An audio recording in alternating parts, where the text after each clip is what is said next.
र हेर्नुहोस् गाइज, सर्पको काँचुली कति लामो होला यो सर्पले। हेर्नु त, यत्रो ठुलो सर्पको काँचुली चाहिँ यहाँ खेतमा। यो गोवन साँप जस्तै छ।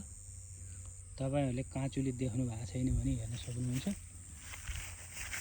म हजुरहरुलाई लामो बनाएर देखाइदिन्छु। यो लट्ठीको सहाराबाट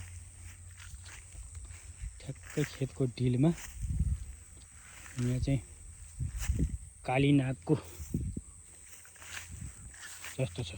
ल हेर्नुहोस् कत्रो ठुलो छ यो काँचुली। यसलाई लामो बनाउन त हातले समात्न त मलाई डर लाग्यो।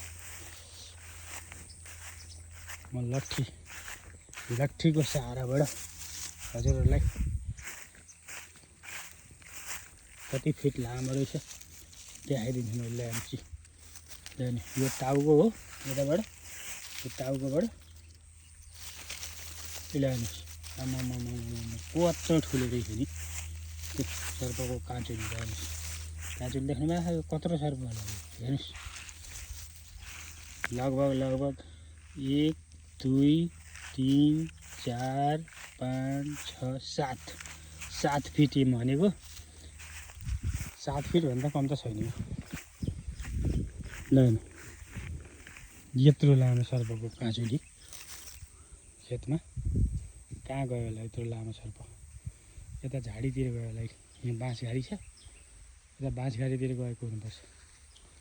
हजुरहरूले देख्न सक्नुहुन्छ। यहाँ यो त ठ्याक्कै तोरी खेतको छेउमा घारी खोला छ, सानो खोला छेउमा यहाँ बाँसघारी छ। अनि हजुरको यो सर्प बस्ने ठाउँ जस्तो छ मलाई लाग्यो। मैले यसलाई उतालेर फालिदिन्छु। ल हेर्नुहोस् है, हजुरले हेर्न सक्नुहुन्छ है। यो यता राखिदिएँ मैले। गाउँमा बस्नेहरूले त सर्पको काँचुली देख्नु भएको होला के अरे, सहरमा बस्ने नदेखे पनि हेर्न सक्नुहुन्छ है।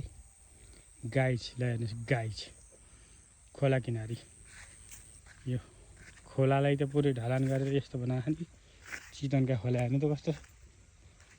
ल हेर्नुहोस्, यो खनियोको घाँस हेर्नुहोस्। हेर्नु